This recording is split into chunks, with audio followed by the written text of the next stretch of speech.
So, in movie history, there are plenty of contenders for the best movie trilogy. We had the original Star Wars trilogy, we have Indiana Jones, those original three movies.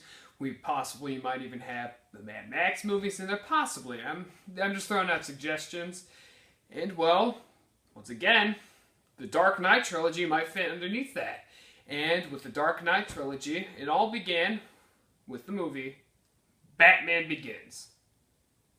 Directed by Christopher Nolan and released on June 17th of 2005, Batman Begins follows billionaire playboy Bruce Wayne, who saw his parents murdered right in front of his own eyes when he was a kid.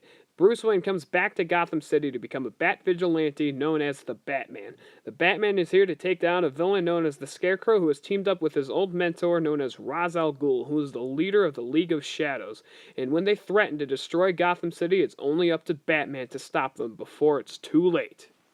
So, with Batman Begins and The Dark Knight and The Dark Knight Rises, they all have very different attributes as to why I like them so much. And, well, the main reason I like Batman Begins so much is, well, for the feeling it gives me. What I mean is that this movie feels gothic, and all the more serious because of it. Therefore, I take it more seriously, and I treat it with a lot more respect.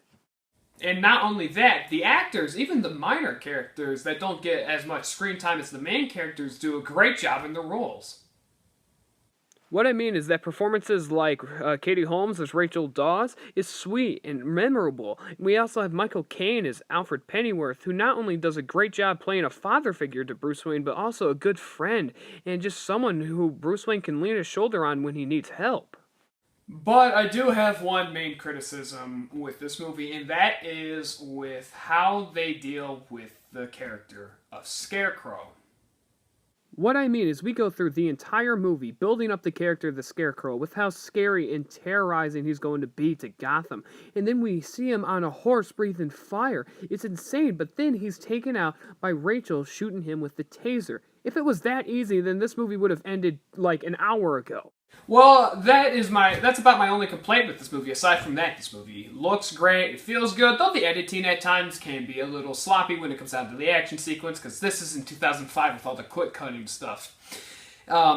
It just kind of gets out of hand. But anyways, it has a great feeling, has great actors, has a great soundtrack, has great cinematography. I'm going to give Batman Begins a 9 out of 10.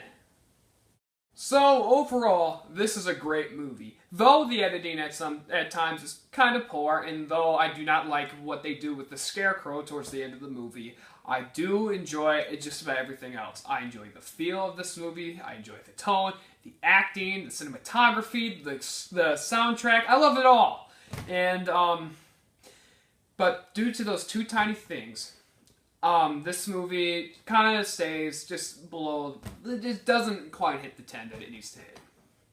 So, I was originally going to do the entire trilogy today, but I want to dedicate basically one day for a specific movie for when it comes down to this trilogy. Tomorrow we're going to be looking at The Dark Knight, which The Dark Knight is hands down the best Batman movie. I hope you guys could like, share, and subscribe to this video if you could. And I hope you guys have a good day, evening, rest of your night, and I'll see you next time.